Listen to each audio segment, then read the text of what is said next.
Connecting a new device on Affirm is a straightforward process. Follow these steps to get your device set up quickly and easily. Step 1. Download the Affirm app. Visit the App Store or Google Play Store on your device and search for the Affirm app. Download and install the app to begin the setup process. Step 2. Create or log into your account. Open the Affirm app and either create a new account by providing your email and personal information, or log in using your existing credentials if you already have an account. Step 3. Navigate to device settings. Once logged in, go to the settings menu within the app. Look for an option related to device management or connected devices to start the connection process. Step 4. Add a new device. Select the option to add a new device. Follow the prompts to enter the necessary information about your new device, such as its name and type.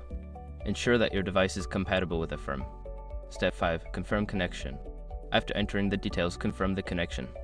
You may receive a verification code via email or SMS to complete the process. Enter the code in the app to finalize the connection.